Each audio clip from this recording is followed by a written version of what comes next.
You're listening to the CyberWire Network, powered by N2K.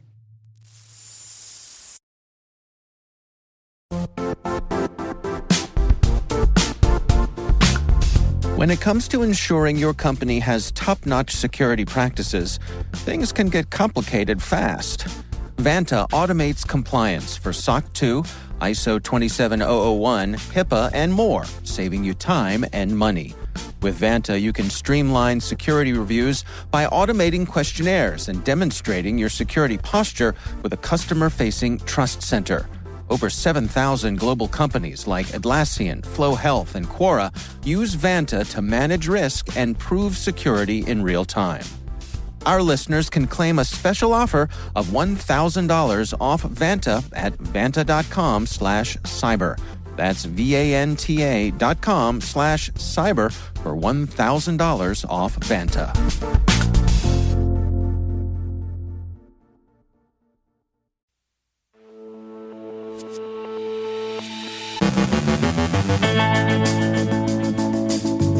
Researchers find YubiKeys vulnerable to cloning. Google warns of a serious zero-day Android vulnerability. Zyxel releases patches for multiple vulnerabilities. D-Link urges customers to retire unsupported vulnerable routers. Hackers linked to Russia and Belarus target Latvian websites. The FTC reports a sharp rise in Bitcoin ATM-related scams. Dutch authorities fine Clearview AI over 30 million euros over GDPR violations. Threat actors are misusing the MacroPack Red Team tool to deploy malware. CISA shies away from influencing content moderation. Our guest is George Barnes, Cyber Practice President at Red Cell Partners and former Deputy Director of NSA, discussing his experience at the agency and now in the VC world. And unauthorized Wi-Fi on a Navy warship leads to court-martial.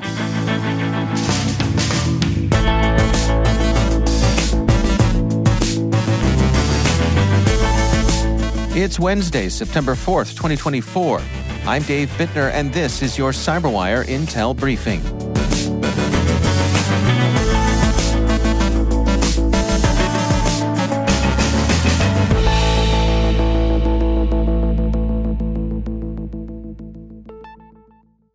Thanks for joining us once again. It is great to have you with us. The YubiKey 5, a widely used two-factor authentication device, contains a cryptographic vulnerability that allows it to be cloned if an attacker gains temporary physical access. The flaw, called a side-channel attack, exists in the microcontroller used in YubiKeys and other security devices like smart cards and passports. Researchers from Ninja Lab found that YubiKeys running firmware versions before 5.7 are vulnerable due to issues in Infineon's cryptographic library. This flaw allows attackers to extract secret keys by measuring electromagnetic radiation during authentication. Cloning the device requires specialized equipment costing about $11,000 and physical access to the key, making it a highly sophisticated attack. While Yubico has updated its firmware, affected YubiKeys can't be patched, leaving them permanently vulnerable. The attack is unlikely to be widespread, but poses a significant risk in targeted, high-stakes scenarios. Despite the flaw, FIDO-compliant authentication remains one of the most secure methods when used carefully. Google has released the September 2024 Android security update, warning users of a serious zero-day vulnerability. This high-severity flaw affects the Android framework and could lead to local privilege escalation, allowing attackers to gain elevated access without additional execution permissions. The vulnerability was first identified in the June Pixel Security Update and has since been exploited in limited targeted attacks. It's now been added to the U.S. Cybersecurity and Infrastructure Security Agency's Known Exploited Vulnerabilities catalog. Google urges all Android users to update their devices immediately to mitigate the risk. In total, the September update addresses 10 high-severity vulnerabilities within the Android framework and system. Zyxel has released patches for multiple vulnerabilities in its networking devices, including a critical OS command injection flaw affecting 28 access points and one security router model. This flaw, with a CVSS score of 9.8, allows remote unauthenticated attackers to exploit the devices via crafted cookies. Additionally, Zyzult fixed 7 vulnerabilities in its firewall products, with some requiring authentication. A high-severity buffer overflow issue impacting over 50 products was also addressed. Patches are available, but some users must contact support for updates. D-Link has issued a warning about 4 remote code execution vulnerabilities affecting all hardware and firmware versions of its DIR846W router. These flaws, 3 of which are critical and require no authentication, will not be fixed, as the product has reached end of life and is no longer supported. Although no proof-of-concept exploits have been published yet, D-Link advises users to retire the router immediately due to security risks. If replacement is not feasible, users should update the firmware, use strong passwords, and enable Wi-Fi encryption. These vulnerabilities could be exploited by malware botnets like Mirai, making it crucial to secure devices before further exploitation. Latvian government and critical infrastructure websites are facing increased cyber attacks from politically motivated hackers linked to Russia and Belarus, according to Latvian cybersecurity officials. The goal is to disrupt access primarily through DDoS attacks rather than steal sensitive data. The attacks have surged since Latvia's recent aid package to Ukraine, which includes drones and air defense systems. Hacktivist groups like No Name 05716 have claimed responsibility, openly supporting Russian aggression. Latvia has been targeted frequently since Russia's invasion of Ukraine, with attacks on government, critical infrastructure, and businesses. Despite being well prepared, Latvia's CERT acknowledges the challenge as attackers frequently adapt. These cyber attacks are part of a broader hybrid war aimed at destabilizing society and undermining trust in state institutions. The Federal Trade Commission reports a sharp rise in Bitcoin ATM-related scams, with consumer losses jumping nearly tenfold since 2020, reaching over $110 million in 2023. In the first half of 2024 alone, scam losses exceeded $65 million, with older adults being particularly targeted. Scammers impersonate government or business officials and pressure victims to deposit cash into Bitcoin ATMs, which then transfers the money directly to the scammers. The median loss in these scams is $10,000. The FTC urges caution and provides tips to avoid falling victim. The Dutch Data Protection Authority has fined Clearview AI €30.5 million for violating the General Data Protection Regulation by building an illegal facial recognition database with billions of photos, including those of Dutch citizens. Clearview automatically scraped these photos from the Internet without individuals' consent and converted them into unique biometric codes. The DPA also issued penalties for non-compliance, potentially adding €5.1 million. The DPA warns Dutch organizations against using Clearview's services, stating it's illegal under GDPR. Despite previous fines from other authorities, Clearview has not changed its practices. The Dutch DPA is investigating holding Clearview's management personally responsible for the violations.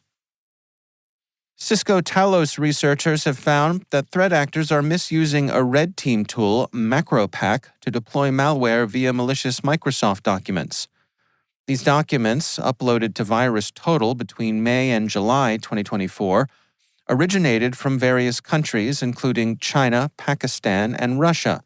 MacroPack, originally intended for red team exercises, generates payloads that can evade anti-malware tools by obfuscating code and renaming variables. The malicious files delivered payloads like the Havoc and Brute Ratel frameworks and a variant of the Phantom Core remote access Trojan. While MacroPack is designed for legitimate security testing, its free version is being exploited for malicious purposes. The documents used different lures, including military themes, leading researchers to conclude that multiple threat actors are leveraging MacroPack to deploy their malware. In a briefing with reporters Tuesday, CISA leaders expressed confidence in the security of U.S. election infrastructure for the 2024 elections, citing significant improvements since 2016. However, the agency will no longer petition social media platforms to remove false or misleading posts about elections. CISA Director Jen Easterly clarified that their role is to address threats to election infrastructure, not content removal.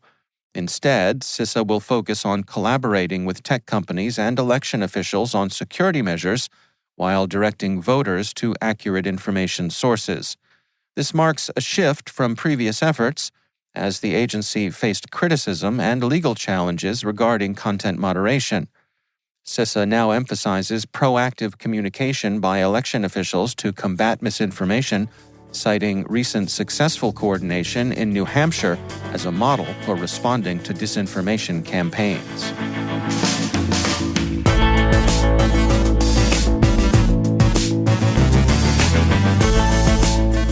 Coming up after the break, my conversation with George Barnes, Cyber Practice President and Partner at Red Cell Partners and former Deputy Director of NSA. Stay with us.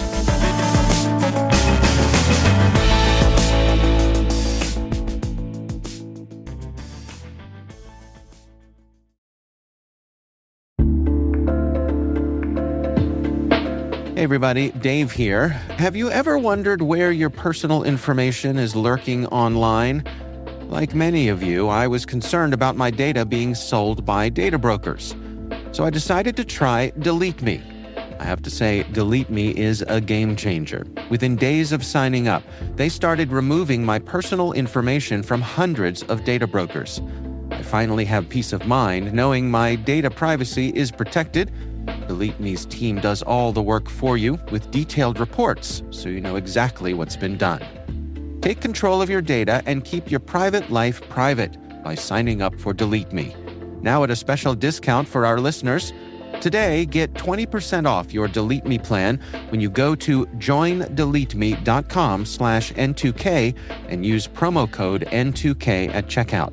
The only way to get 20% off is to go to joindeleteme.com/N2K and enter code N2K at checkout. That's joindeleteme.com/N2K, code N2K.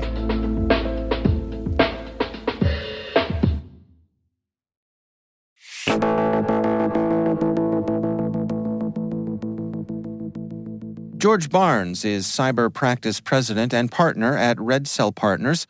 He's former Deputy Director of NSA and judge of the upcoming 2024 Data Tribe Challenge. Well, actually, this is my first introduction to the Data Tribe Challenge. I just retired from the National Security Agency back in September, almost a year ago, and I joined the world of startups and cybersecurity startups. And so I'm in, I guess, what you might refer to as a bit of a sister company called Red Cell Partners. And so I ended up meeting one of the co-founders, Mike Janke, because of my new position and because of my past. And so I have not had much exposure to Data Tribe other than through its reputation, which stands tall, a great reputation, many years now in the business, wonderful companies that have been started, some of which I actually work with today. And so I just was very interested in joining up and working with them as peers so we can learn from each other. I should mention, for full disclosure, that N2K CyberWire is a Data Tribe company. There you go. This is, I suppose many would describe it as being sort of a Shark Tank-like event where a number of hopeful startups, founders get in front of an audience of judges, but then a few hundred people there as well in the crowd, and they give their best pitch. They make their case for why they should move forward and be funded by Data Tribe. Why do you suppose this format is an effective one for this sort of thing? I think one of the things this format can do is it can enable a founder, to be exposed and communicate about what they hope to be their offering. But likewise, it gives us, the judges, and then the decision makers, in this case, of course, the data tribe, an ability to really understand what's the depth behind the voice. Many people can speak very eloquently, but when tested in bidirectional Q&A, we test depth. And so that's one of the things that this type of a format enables, is an ability to not only ensure that the would-be founder can articulate the wherewithal about their product and their aspirations for its trajectory, and perhaps the research they've done about the market they hope to enter and conquer.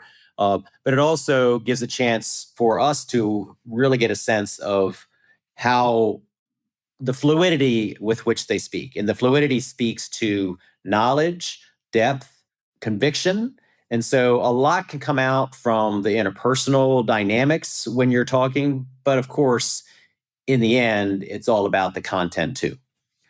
I hear the folks at Data Tribe talk about being right here in the shadow of NSA, which is your former place of employment here. Can you touch on that element of it, of this sort of this startup energy that comes from having NSA right here in the midst of us? Certainly. It is an energy. And I witnessed that from a challenging perspective when I was at NSA as a leader, only because one of the things that NSA has to do is try to keep talent on board and in place. And I think for the good of the country, one of the things that has happened as various technical operational pursuits that were taking place inside NSA found themselves really being necessitated by market pressures. In this case, cybersecurity is something that affects every single one of us professionally and personally. And so on the one hand, I was very proud that many people who got their start in NSA found an ability to understand the nature of the environment, the threat, the technology, and to turn that into prospects to create companies and value. And in return, that value makes us all safer. And so that was the good side. Of course, the challenging side was trying to keep our attrition low for those people that had those skills. But bottom line, we were enriched, and it was incumbent upon me as a leader at NSA and our leadership team to create an environment where people felt they were engaged, they were included, they had connectivity to the mission and its impacts. And then some of them invariably took that and out into the private sector, and it's paid dividends for them, but it's also paid dividends for the various products and service offerings that many of them have had.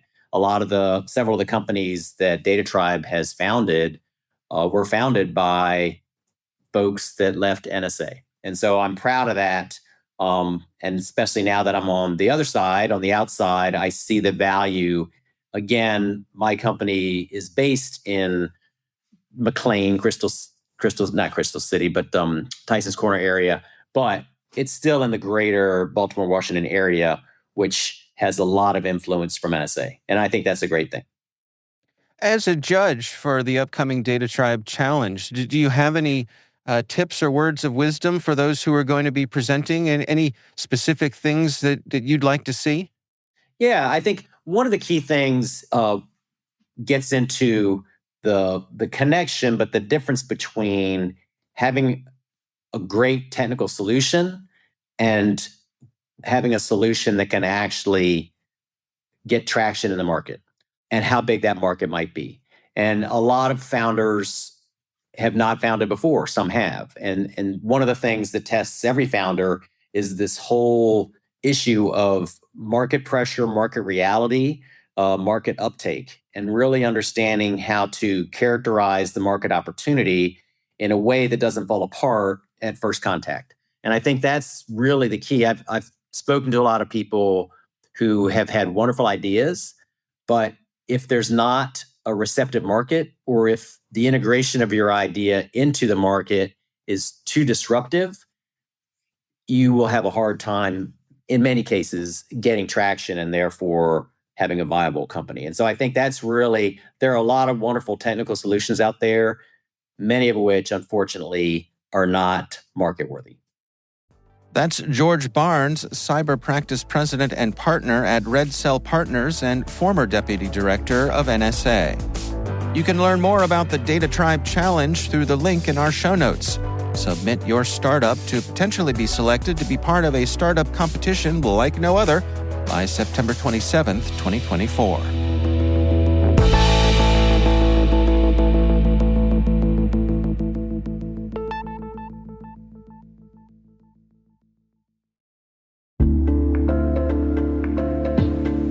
Strata is your solution for securing on-prem and cloud apps without the hassle of refactoring.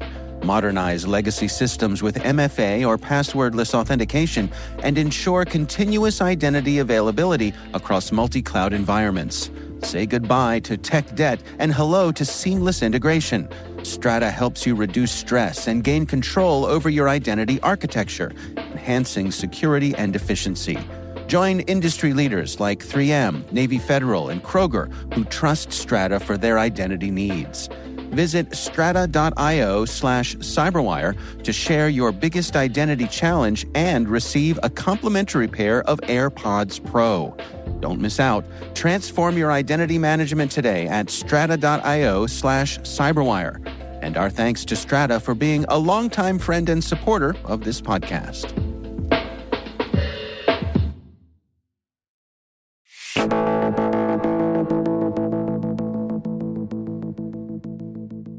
And finally, imagine being stuck on a Navy ship in the middle of the ocean with no Wi-Fi. For most sailors, that's a harsh reality during deployment, but for the chiefs aboard the combat ship Manchester, that wasn't a problem. They had their own secret Wi-Fi network, lovingly named Stinky. In a plot that sounds straight out of a bad sitcom, senior enlisted leaders, led by then-Command Senior Chief Grisel Marrero, secretly installed a Starlink satellite dish for their private use. While everyone else on board endured internet deprivation, the chiefs enjoyed streaming, texting, and checking sports scores. The covert operation involved sneaking the dish onto the ship, setting up payment plans, and even renaming the Wi-Fi to look like a harmless printer network when suspicions arose. But eventually, the jig was up, thanks to a nosy civilian tech installing authorized Navy equipment. When the truth surfaced, Marrero tried to cover her tracks, even doctoring data charts to hide her internet use. However, she finally confessed and was court-martialed, stripped of rank, and sentenced for her egregious misconduct. In the end, the unauthorized Wi-Fi may have helped the chiefs catch up on Netflix, but it posed serious risks to the ship's security. They say loose lips sink ships, but in this case, it was loose internet connections that torpedoed the chiefs.